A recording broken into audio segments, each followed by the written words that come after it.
A.O. 我係火琪琪，哇！好耐冇見大家，我諗呢條片出嘅時候已經係2026年啦。咁首先祝大家新年快樂，身體健康，新一年呢，希望大家同身邊嘅人啦都係平平安安同埋開開心心啦。咁而家呢，其實仲係2025年嘅12月22號嘅，咁我而家身處嘅就係溫哥華國際機場啦。咁因為今年嘅聖誕呢，我就會返香港去做一個馬拉松式嘅探親之旅。未上飛機已經覺得有少少攰。咁但係咧，我呢條片咧主要就唔係介紹香港嘅，咁我就會記錄低我而家喺溫哥華翻香港嘅嗰程飛機啦，咁同埋回程翻嚟溫哥華嘅嗰程飛機，就俾大家參考下啊！呢兩間航空公司咧到底值唔值得搭？我哋而家即刻出發，Let's go！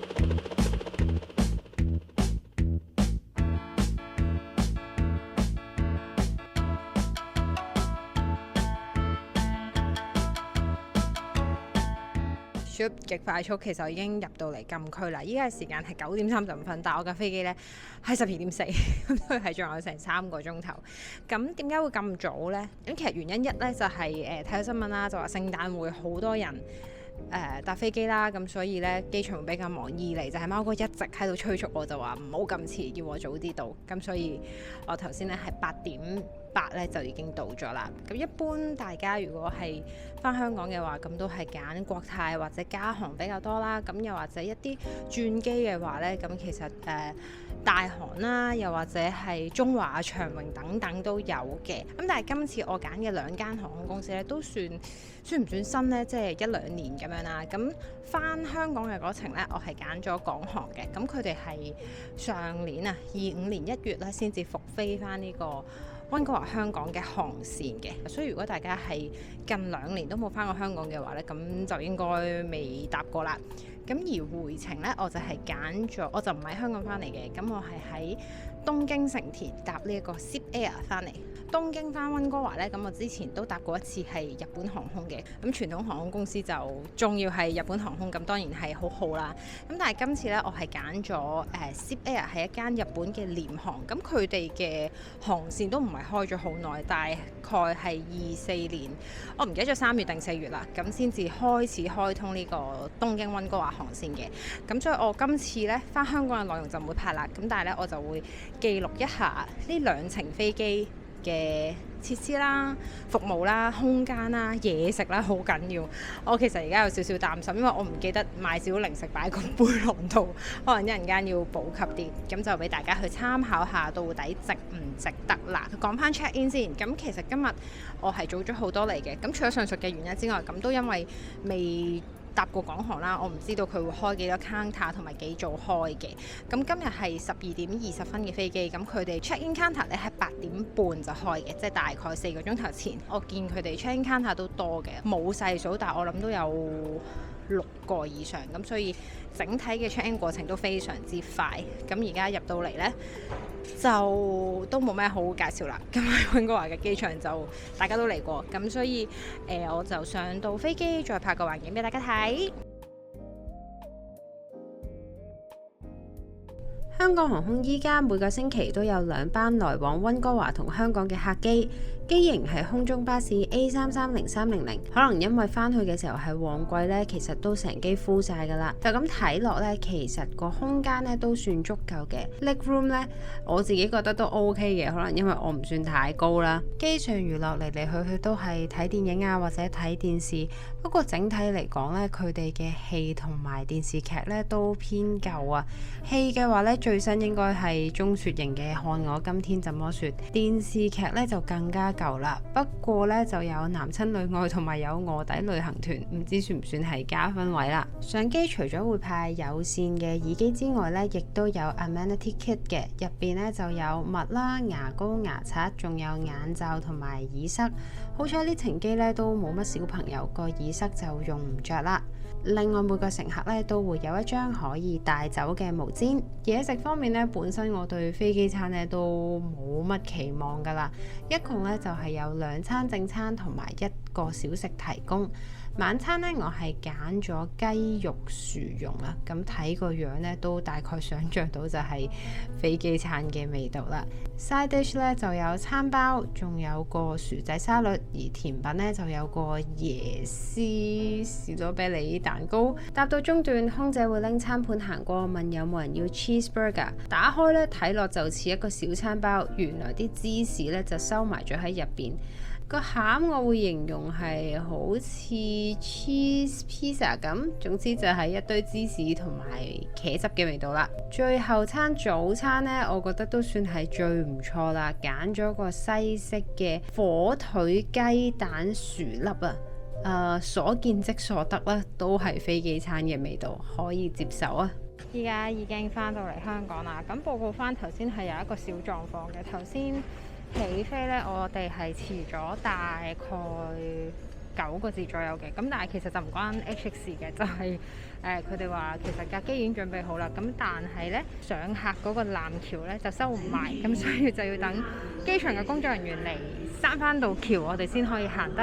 咁但係雖然呢，我哋遲咗9個字出發啦，咁但係頭先降落嘅時候呢係7:08，咁所以係追翻個時間嘅。整體嘅體驗呢，我覺得都正常發揮啦。咁我唔知係個機型舊啊，定係個 system 比較舊啦，睇唔到實時嗰個航空圖啦，即係睇下自己飛到邊啦，係要到有廣播嘅時候先至會知道我哋大概幾點會到。咁而空間呢，我反而就覺得冇想像中冇擔心中咁窄，咁所以我覺得係都唔錯嘅。特別係我知道佢哋淡季嘅時候呢，真係可以去到好平，咁所以有興趣嘅朋友就可以留意下。咁而家呢，呢個離境大堂，唔係呢個入境大堂已經等緊我啦。一出呢個門呢，就要開始瘋狂進食同埋探親之類。咁啊，下一個 cut 呢，應該就已經係去完東京，要翻溫哥華嘅時候再見啦。咁我哋就遲啲再見。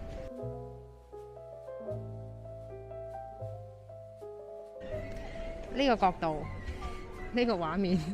呢個時間，大家估下我哋要講咩？我哋又卡關啦。咁呢，今次呢，我哋主動首先交晒所有嘢出去啦。咁同埋呢，我都主動上報咗，就話佢 swipe 嗰本 passport 嘅時候係出嚟嘅嗰個 country code 呢，同我 system 上面顯示嗰個呢，可能係有分別嘅。咁所以 as long as 佢將嗰個code 咧轉翻做 GBN 咧，咁就會 show 我啲資料出嚟啦。咁23年我哋去日本嘅時候咧，佢好似係冇辦法手動改嘅，佢好似係打電話。係啦，唔知點樣一 swipe 就係咁樣啦。咁最後係打電話上去嘅。咁而家我哋前方係啦，已經係冇晒人啦。負責嘅職員同埋職員嘅上司咧，亦都離開咗。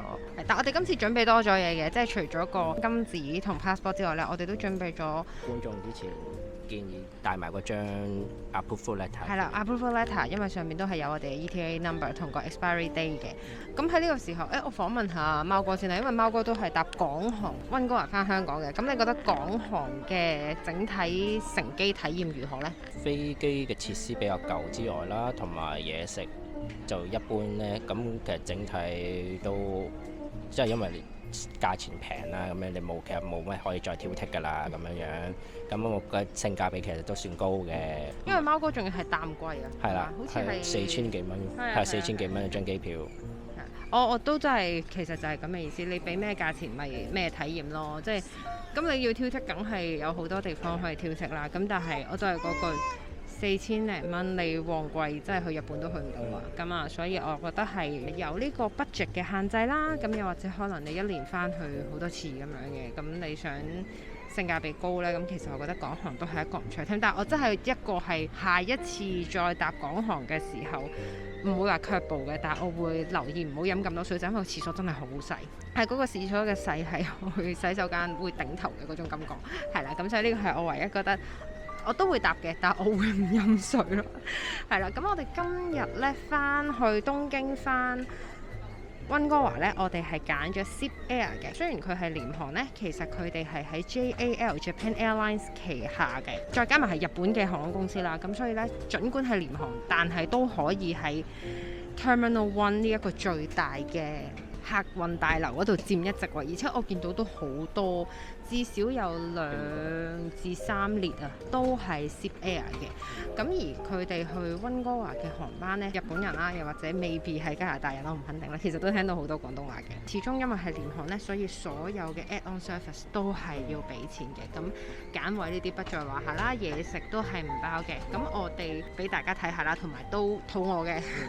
咁所以呢，我哋就揀咗2個餐嘅。咁一陣間上到飛機呢，就再影俾大家睇。咁但係 so far 雖然係廉航，但係佢哋 check in 嗰個位置好 user friendly， 同埋好多人，所以我諗我哋等咗10零分鐘左右，我前面可能係有15至20個人已經到我哋啦。咁但係當然呢個卡關卡咗我哋係我哋就係嗰個卡關嘅人。點解卡關同埋點樣解決呢？都講過好多次啦。我今次就唔着筆喺度啦。咁我哋入到去，佢哋似係去打電話問功課喎。咁好好啊！我都唔知呢個係大讚 Zip Air 定大讚 Zip Air 嘅嗰位 check in 員工，好快。我哋用20分鐘就已經解決咗呢一個 check in 嘅問題啦。因為佢一見到有問題，咁當然我都即刻同佢講嗰個問題就喺呢度，就係要將嗰個唔係正式 country code 嘅 GBR 改翻做 GBN 啦。咁跟住呢，佢就好快，跟住即刻去問咗佢嘅上級，因為始終佢哋都有呢一個程序要做嘅。佢就即刻去問佢嘅上級啦，跟住佢嘅上級呢，亦都即刻再打電話去immigration 嗰度，咁所以呢，就好快解決咗，就出咗個 passport 俾我啦。咁啊，我都有同佢約略咁講下啦，因為我估計將來都依然會有好多香港人都會有攞 BNO 嘅朋友呢，要喺日本搭 Zip Air 嘅。希望你哋預翻呢個地勤啦，咁成件事就會處理得快好多。另外一個都好想讚。其實唔關 Zip Air 事嘅，就係可能係關佢哋嘅母公司 JAL 事，或者可能純粹係咁啱得咁巧，佢哋係被安排喺 T1 呢，所以呢度係好多嘢行，係好開心啊！咁我哋又要去行街啦。Zip Air 嘅長途機咧都係用波音7878嘅機型嚟嘅，座位分佈大家都睇到就係333，座位嘅空間我覺得都係足夠嘅，而且都係嗰句啦，我對腳唔係特別長，所以 leg room 我都覺得係 OK 嘅。同傳統航空最大嘅分別當然就係廉航都係冇機上娛樂啦，但係 Zip Air 嘅好處係佢有免費嘅 WiFi 提供。要機仲要交今日你會攞到。佢哋 WiFi 唔單止免費，而且冇限時，可以不斷續。不過老實講，都唔會預佢個 WiFi 好快㗎啦，淨係連都連咗成10分鐘，全程咧都只係能夠用嚟收發 message 嘅啫。另一個加分位係除咗餐台呢，仲有呢一個小夾板擺 iPad 上去，再加埋擺個嘢飲，啱啱好。就算前面嗰人挨後呢，都對成個觀影呢唔會有好大嘅影響啊。每個座位有獨立電位提供，而且頭枕呢仲可以上下調節。所以雖然話佢哋冇機上娛樂，又或者設施比較簡單，但係呢亦都可以喺個座位度處處見到佢哋嘅心思。至於嘢食呢，我哋係事先已經喺官網度訂咗。可能因為長途機啊，我見到有好多人呢係 order 定嘢食啊。貓哥就揀咗呢個 signature 嘅牛當啊，睇個樣呢都比較似吉野家或者 Sukiya 嗰啲牛肉飯。而我呢就揀咗一個豬扒三文治，睇落去呢都幾大份㗎。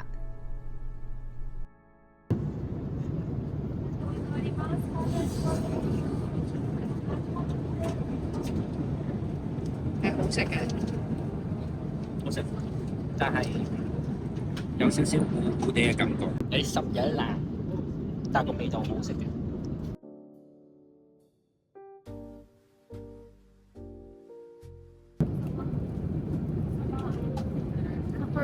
有個好食嘅。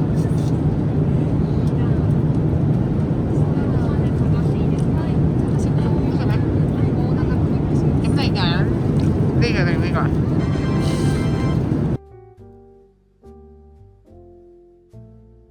耶！點啊，貓哥第一次搭呢個 Zip Air 嘅感覺如何啊？比想像中好，同埋設施係即係睇落好乾淨、好新淨，即係唔係話哇好殘舊啊，啲凳又好似好唔舒服。同埋個位係闊落嘅，係即係冇頂腳，可能我唔高啦。如果你搭呢，我覺得記住要買佢嘅飯盒，比我想象中其實好食嘅。係，我覺得要買牛肉飯咯。係我嗰個豬扒包就一半啦，係啦。咁其實貓哥講嘅同我嘅都差唔多啦。我覺得可能始終因為係日本嘅航空公司嘅，所以我會形容佢哋嘅設施係簡潔而唔係簡陋咯。係啦，即係雖然所有嘢都係 basic 嘅，即係電視都冇得睇，但係佢可能個設計、座位嘅設計啊，都會令你覺得係乾淨企理嘅，位置係充足嘅，洗手間都比我想象中闊落，同埋係一啲都唔 messy 嘅，係有足夠嘅嘢要用嘅。咁所以我覺得都真係一個幾好嘅選擇，特別係即係當然作為一個廉航，佢最大嘅賣點就係平啦。咁其次嘅賣點就係呢，佢令到我哋嗰程飛機縮短咗好多時間，即係好好啊個感覺，即係你喺香港搭4個鐘去東京，跟住又可以喺東京玩一陣，然之後又再搭一個9個鐘頭左右嘅機翻嚟呢，就好似舒服好多啊！成件事我都唔覺得呢程機難捱啊，就算係冇任何嘅機上娛樂，就係咁樣啦，俾大家一個少少嘅參考啦。咁啊，如果大家之後溫哥華要翻香港嘅話呢，除咗2大嘅傳統航空就係國泰同埋加航之外呢，咁亦都有港航啦，同埋呢個 Zip Air 經東京再翻香港嘅，即係去東京啦，即係東京翻香港嗰程要自己另外買。有機會就再拍其他航空公司啦。咁啊，最後新一年我 opening 捉中咗大家啦，closing 到你捉中大家啦。新一年有咩期許啊？身體健康，心想事成，最緊要係祝大家身體健康，心想事成。咁我哋2026年有緣再見，拜拜。